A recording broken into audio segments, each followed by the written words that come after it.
Welcome, everyone. I'll just introduce myself. If you guys don't know, I'm Joanna. I'm a resident here at Trust, just finishing off my residency now.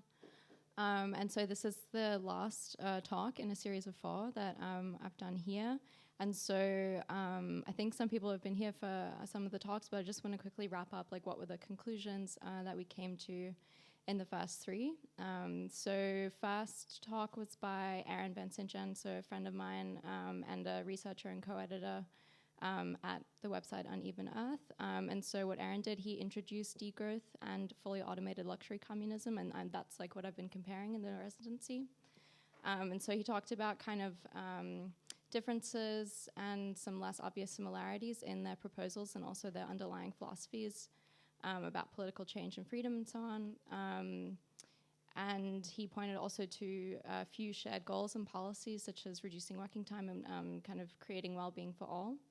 Then in the second talk, I basically gave an overview of the kind of long-term as well as near-term policy proposals that are put forward in the books Inventing the Future and Fully Automated Luxury Communism, and kind of read them in light of this emerging consensus that comes more from ecological economics, which is basically saying that we can't have continuing economic growth without also increasing the ecological pressure in our systems and exacerbating climate change. So the kind of result from that was that a lot of the more long-term, very visionary proposals in left accelerationism might not be possible, or at least in their original form, but a lot of the near-term proposals are actually very similar to some of the policy proposals that come out of degrowth in terms of creating a society that's based more around human well-being and not about just growing GDP. Then in the third talk, which was 2 weeks ago, I looked more at this kind of practical question of strategy. So how do degrowth and left accelerationism plan to achieve this kind of utopian societies that they propose? This was also a very productive comparison to make in terms of looking at their approaches. There's a lot of similarities in how they see the challenge of creating a kind of counter-hegemonic movement and their decentralized sort of strategy approach that seeks to kind of work with lots of different types of organizations and gradually shift the kind of Overton window on alternatives to capitalism. So degrowth, which is an older and larger movement, has seen success and also difficulties in their strategy, and this is something that left accelerationism, having not existed for so long, not like on such a wide scale, can learn from as a kind of test case. So overall, it's been really interesting to compare these 2 movements. I think it's a really useful exercise, and there is definitely a basis for more collaboration between the 2. But unfortunately, just pointing out these similarities isn't really enough. So there's like a number of persistent communication issues that both movements are struggling with, and this creates barriers to debating their proposals with the general public, but also when they try and talk to each other as 2 left movements that are trying to tackle similar issues.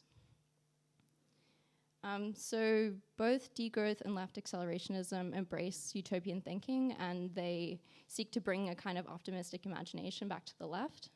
So they both emphasize that while the proposed utopias aren't perfect blueprints and not everything is set in stone, everything is kind of a work in progress, I think they both are quite firm when it comes to these kind of the non-ideal worlds that they don't want to create. So you can kind of imagine their disappointment at the fact that for both sides, a lot of the time their utopias get misrepresented and kind of collapsed into different futures that they're actually explicitly trying to avoid. So they're often like caricatured in different ways. And this is basically, in these kind of calculated but also sometimes accidental straw man attacks. So 4 years after the publication of Inventing the Future with Nick Cernick, Alex Williams opened his essay on strategy, which we looked at in the last talk, and framed his kind of points in this essay as a response to, he says, the perennial criticisms of accelerationist politics, such as the claim that it is of necessity Leninist or otherwise vanguardist, that it implies a utopian socialism of the sort acidly critiqued by Marx, or that it involves the exporting of prepackaged solutions as political panaceas to passive populations. And there's a sort of similar frustration that you see on the side of degrowth. So Yorgos Kallis, who's one of the main kind of proponents of this movement, wrote in a response that was a response piece to a critique of degrowth from someone else working, or a socialist writer. He wrote that he described this feeling that no matter how hard some of us work to advance and refine a certain strain of green left thought, call it degrowth, or eco-socialism, or else, we are bound to be caricatured as a blend of socialist utopians of the 19th century and neo-Malthusians of the 1970s, never mind the stark differences between these two sets of ideas. We can think of these kind of these mischaracterizations of left accelerationism and degrowth as kind of misalignment in terms of where these movements plot themselves on this kind of accelerationism compass of possible futures and where others see their location. So degrowth, which we might see in this compass as being closest to this kind of archaeofuturist world, it's not often received this way and will more typically be conflated with this kind of nihilistic embrace of ecological limits and get mixed up with certain collapse ideologies. People also accuse degrowthers of being Malthusians, in spite of the fact that Malthus was actually pro-growth, and they will get kind of lumped in with what is seen as this emerging fascist tendency and certain strains of like pseudo-environmentalism. And so for fully automated luxury communism or left accelerationism in general, some critics will accuse it of being a kind of one-way ticket to extractivist destruction, or they might see it as a kind of red-washed front for the continuation of capitalism under kind of different mutations. So at the same time, we can also look at this compass meme as a way to understand some of the deeper challenges in articulating left accelerationism and degrowth, and that these kind of stem from the way that we think about possible futures today. So I think in many ways these grids are actually more useful for thinking about present day anxieties rather than possible future trajectories. So for one thing, these images are kind of nice consolation when we're experiencing this constant uncertainty about the future because of this bizarre, like vivid clarity that they project. And so I think this comes from this, on one hand, the very neat grid form, which seems to suggest like a superior position of knowledge where everything is visible and you can get an overview of all the possibilities. I think the way that these futures are titled is also very interesting. They're kind of revealing and not revealing. These like offhand neologisms, they suggest the maker's kind of familiarity with these worlds. And this is like really similar to very subtle expository techniques that you see in science fiction writing, like incluing, which is where information about the story will just be hinted at and kind of dropped in rather than fully explained. And so these kind of unfamiliar or jarring terms are just thrown in casually in a manner that suggests they're in these worlds ordinary and established. And you can see a similar technique going on in these kind of time-shifted memes like the fuckboy from 2055 starter pack type thing. So the ability to make these futures legible also by sourcing concept art for every single possibility also gives the compass its kind of confusing legitimacy. So it's like a kind of nightmarish hypostational flip on this idea that if you can dream it, you can do it. It's more like if you can visualize it, it will probably be something that can happen. And I also think it's kind of tapping into what you can call maybe this like hive mind of human speculation that is the internet, suggesting that there's like a distributed awareness of some of these futures already, and the grids are just kind of harnessing it and tapping into it and concentrating it into one visual.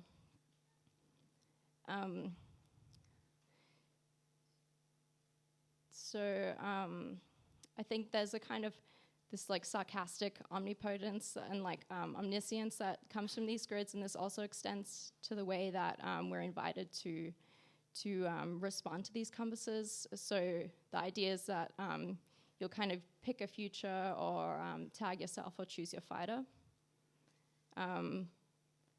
Yeah, this is another interesting example. So I think that there's a funny thing where the aesthetics of these compasses is like very closely aligned to the open world sandbox game.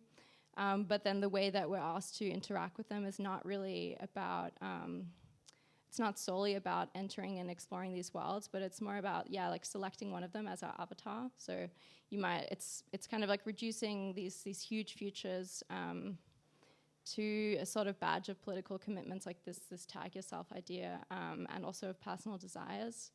I think the result is something where we're treating these future worlds as players.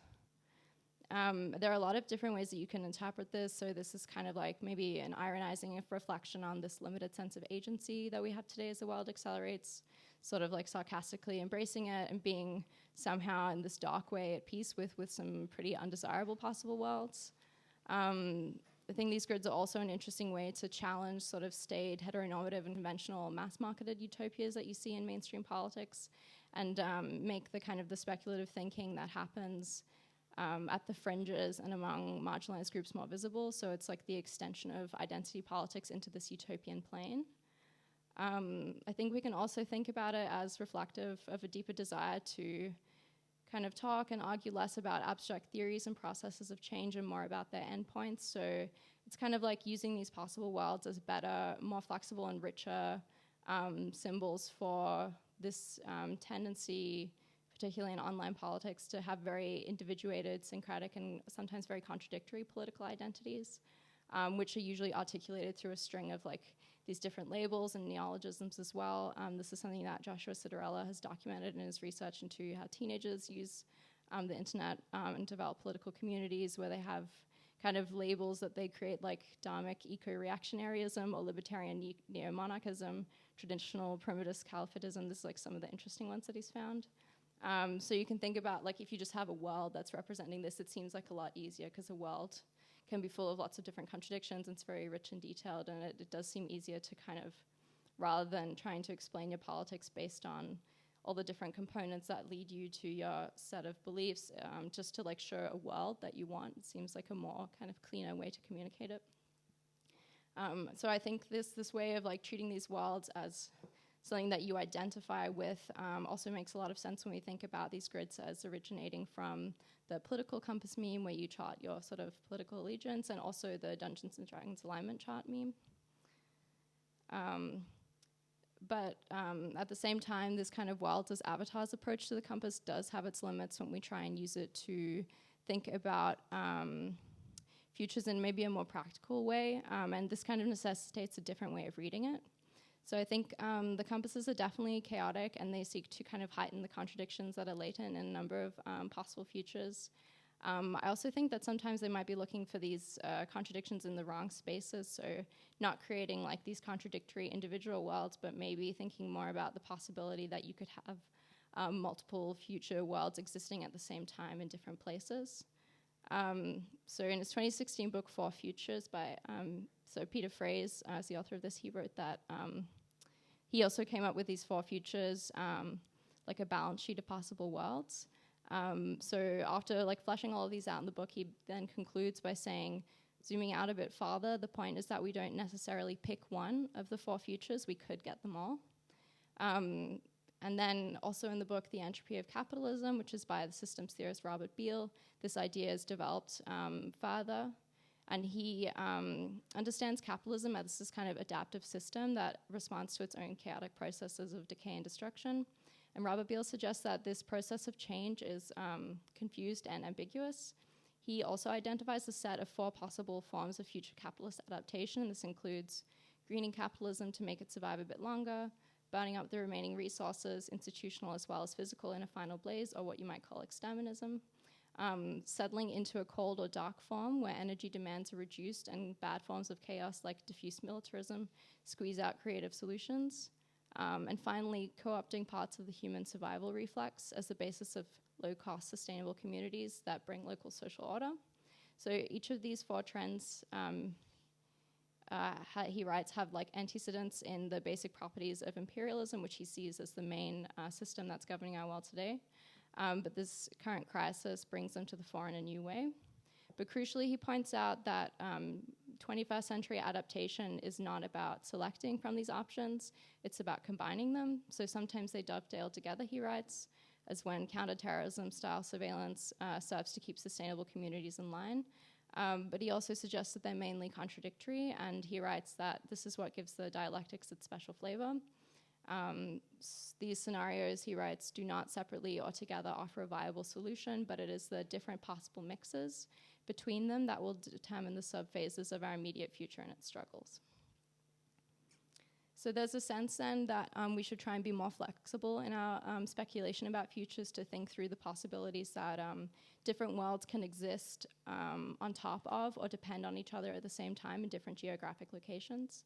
I think the idea or the concept of the core and periphery, which we use today to understand unequal exchange between rich nations and the countries around the world that they have systematically underdeveloped and profited from. So like our consumer society in core countries, global north countries, exists on top of and depends on these worlds of rampant extractivism and exploitation in the periphery countries.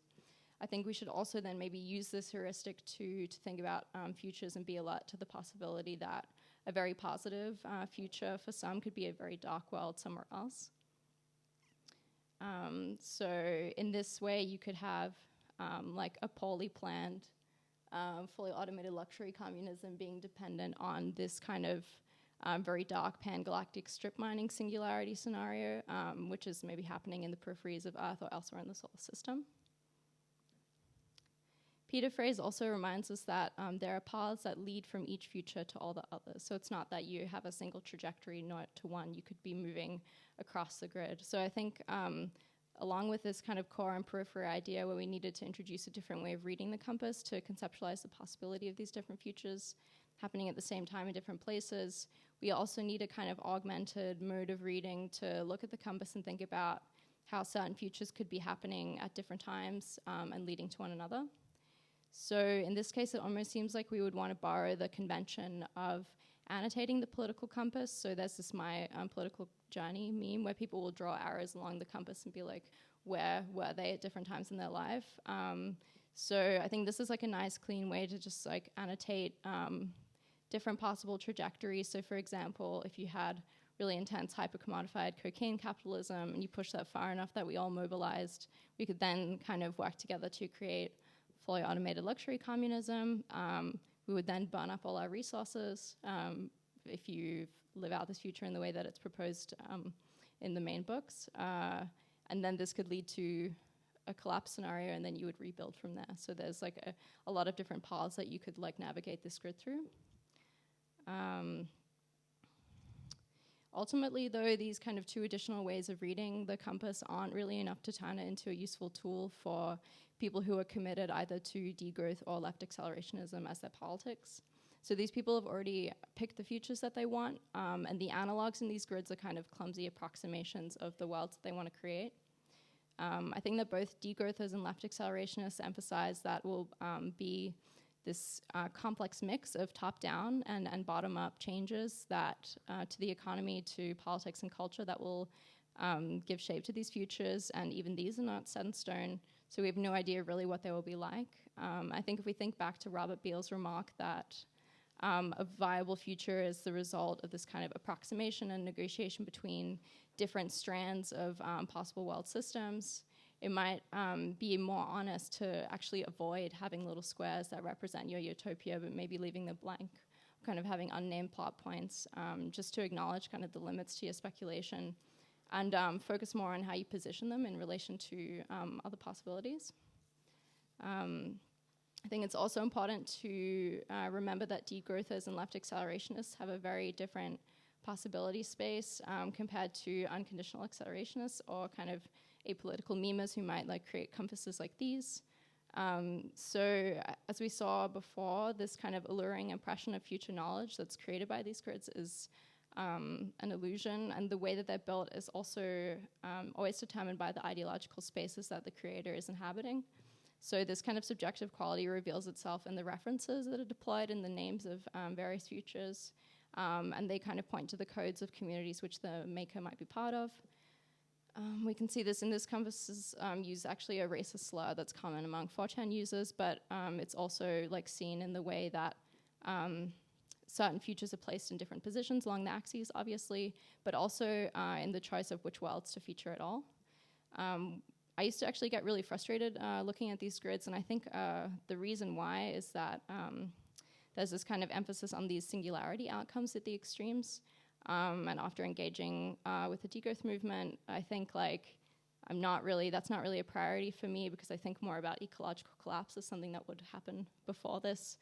So that means it's like very hard for me to kind of look at the grid and take that seriously, it's almost like climate change is canceling these futures for me.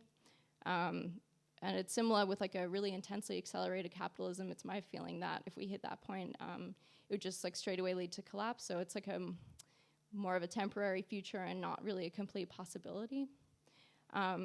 So I think like it would be really difficult to make a non-biased compass like this, and I don't think this bias is something that we should try to eliminate.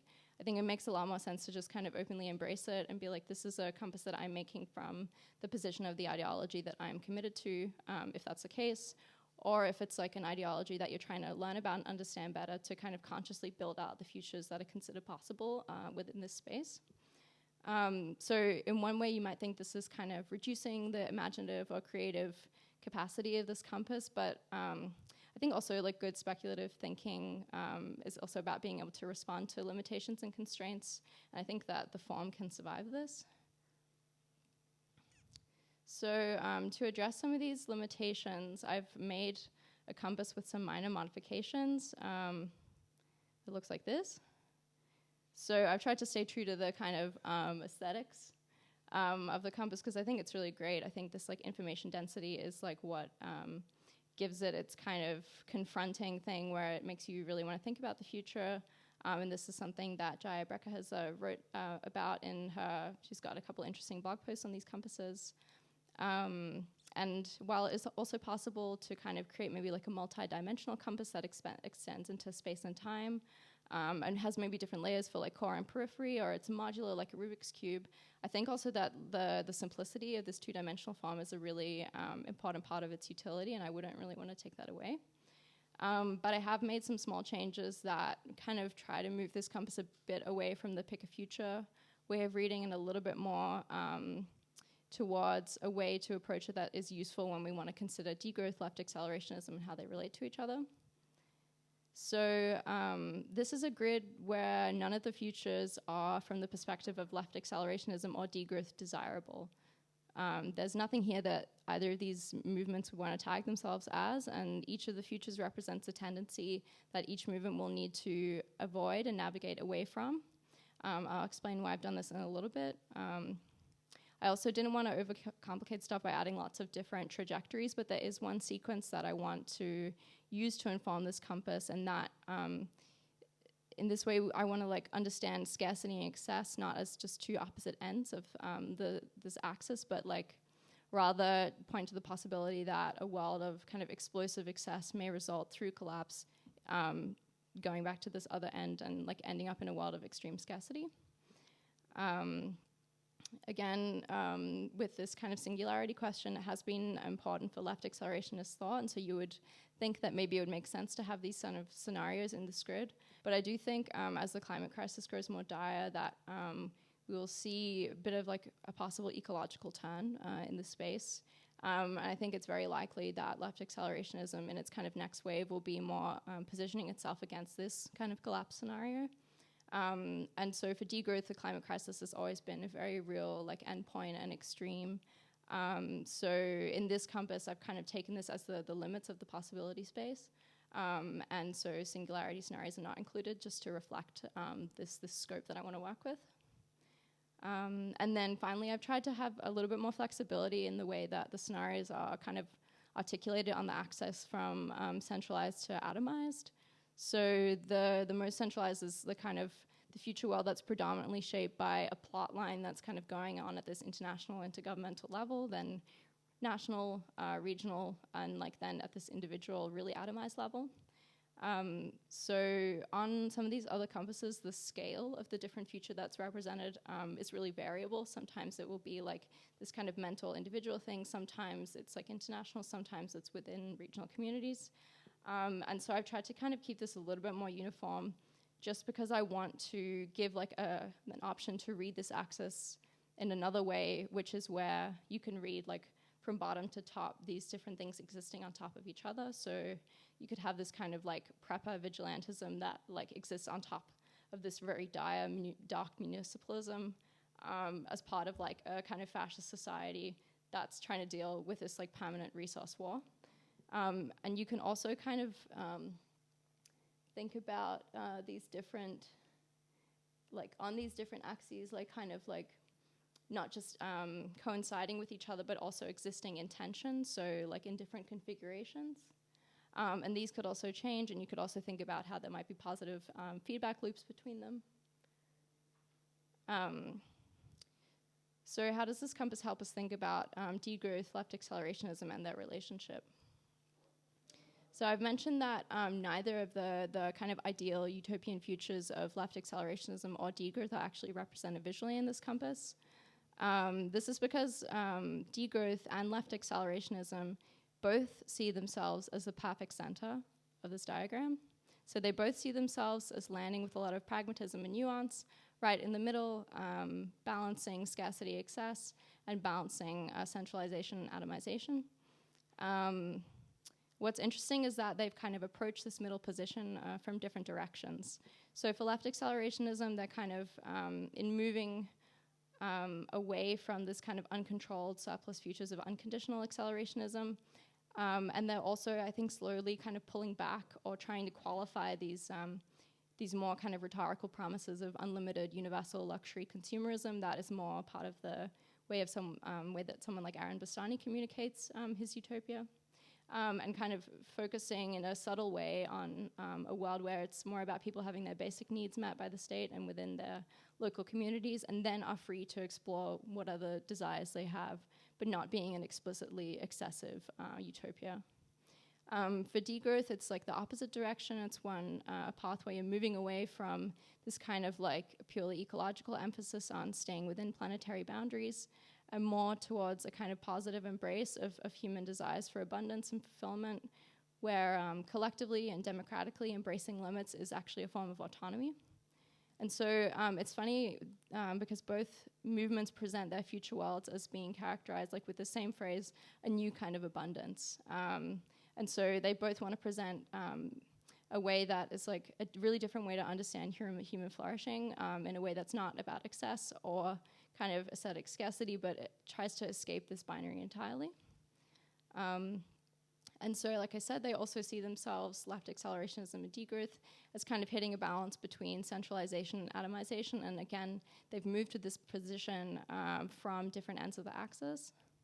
So left accelerationist thinkers, their intellectual roots are obviously in more canonical leftist texts that embrace like very strong socialist planning. But they nevertheless seek to go beyond this kind of monumental, inflexible, and centrally planned economy and do propose forms of decentralization through things like market socialism or localization, municipalist protectionism, sorry. And then with degrowth, it's again, coming from a different direction. Its intellectual roots are more in theories of very decentralized political change. So now utopian communities that exist on the peripheries of capitalism and try and create small-scale, real-life alternatives that you would then somehow replicate and allow to proliferate in a degrowth world. But as this movement grew older, the kind of position on this shifted, and proponents began to agree that degrowth needs to be in some way managed, at least partially top-down. And so this is really important when you think about like a global degrowth scenario and the kind of the forms of large-scale coordination that you would need to have this successfully. So the problem is that this kind of common desire to balance scarcity and excess and to balance centralization and atomization is just not really obvious to degrowthers and left accelerationists, also not to their broader audience. And so while we've seen that they do move away from the extremes of each axis in their specifics, the kind of technical details of their proposals, and the kind of implicit significance that this has for their like underlying political philosophies of freedom, their explicit rhetoric, language, framing, and the kind of aesthetic references, these don't shift so quickly. So in both cases, the kind of image and the way that these movements articulate themselves more rhetorically, it does still reflect these intellectual origins like a bit further away from the center on these axes. So we saw at the start of this talk the way that degrowth and left accelerationism can be mischaracterized as these kind of straw man worlds that are not really on the mark of what they want to propose. So this compass is basically filled with these different typical straw man worlds that degrowth and left accelerationism might be mischaracterized as, always located closer to the ends of the axes that they've kind of tried to distance themselves from. But sometimes these attacks can actually be really useful. So if someone mischaracterizes degrowth consistently as Malthusianism, it makes sense to then be like, why is that? And then shift your communication strategy to have more of an explicit defense against this, and kind of more clearly try and distinguish your utopia from one of these undesirable worlds at the outer edge of this compass. And so this is something that you've seen in Degrowth, and there's like a new book that's out also by Jorgos Kallis that's specifically giving a case why degrowth is not Malthusian. So it's kind of useful to do this and not just dismiss these attacks as like malicious, but sometimes they do point to a kind of communication problem. So sometimes these attacks are intended to be kind of sensationalizing or to knock a political movement down. But sometimes they're more innocent and do highlight more subtle like weak points or gaps in the proposals of each movement. And these are gaps that if you did leave them unaddressed, it would make these undesirable timelines possible.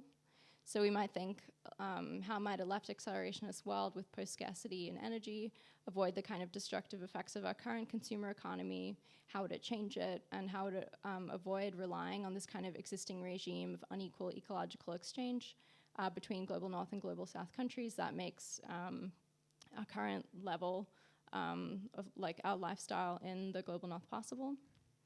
By the same measure, you can also maybe wonder, like, how will degrowth deal with the kind of unexpected cultural ramifications of moving to a world where we do mainly more unpaid work in local settings and communities? Will this necessarily lead to kind of better social bonds, or could it kind of create this culture of stagnation and resentment? If people also experience like their changes in lifestyle as a loss? And more importantly, in decarbonizing entire nations and setting them on individual degrowth trajectories, you have to also wonder how degrowth might propose solutions for a very, very different system of international relations that's based on kind of global ecological and social justice, and ultimately avoiding Cold War-style tension as different trade and other agreements are negotiated, trying to prevent capital flight from and the unplanned collapse of economies that try to do the degrowth path.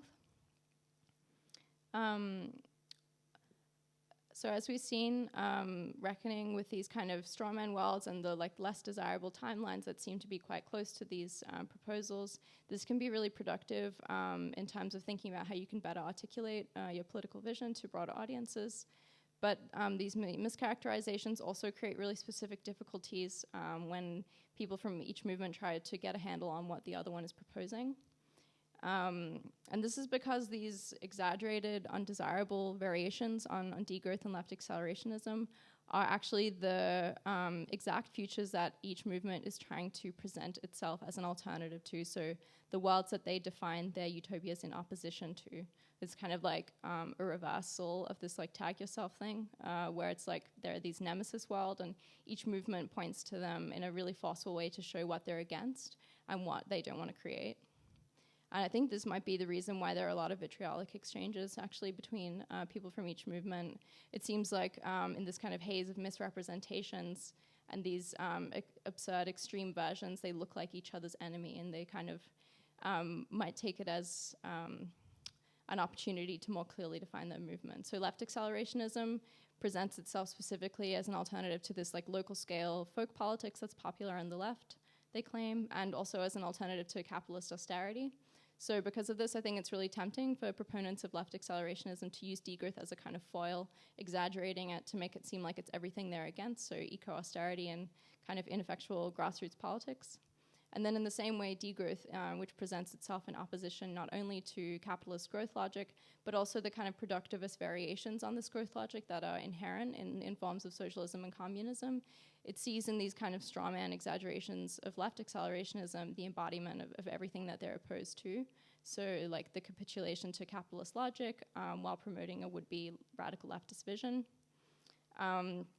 So if this antagonistic relationship continues, it could be that one of these movements just wins out and achieves dominance in the discourse, but possibly not without alienating this other section of the left. I do think that this kind of like antagonistic exchange is definitely healthy, but at some point you would have to think that the broader left would be in a better position if these two more radical sides of it tried to approach some kind of synthesis. So this project of synthesis does need to start with a good faith approach. where each side is able to agree that none of the outcomes that are represented in this compass are actually what the other desires or seeks to glorify. So even though the utopias look and feel very different, I think there's a good chance that left accelerationism and degrowth are actually like working within the same compass of possibilities, and they're working with the same goal of navigating between excess and scarcity, between extreme centralization and extreme atomization, and they're both trying to find a path. I think this mutual understanding also creates the necessary conditions to let these seeds of possible synthesis between the ideas between degrowth and left accelerationism, which are now emerging internal to each movement. This could then be the basis of a kind of international discussion between academics and activists from each side. So in degrowth, they're currently negotiating a kind of shift in their discourse on technology, and trying to find a way to kind of better articulate their careful strategic embrace of it to prevent people from thinking that they won't know technology at all. And at the same time, I think we're going to see, like I said, this kind of ecological turn of sorts in left accelerationism in the months and years to come. So these internal shifts that are happening anyway, kind of independently within these movements, this is like the opening for collaboration between them. This is where it makes sense that they could work together and kind of look at doing a kind of transfer of knowledge and strategy between the two, and also kind of continue this kind of critical antagonism. But I think it would become much more productive if they're able to kind of tackle dilemmas and problems that are inherent to the real utopias of each movement and not just their undesirable caricatures.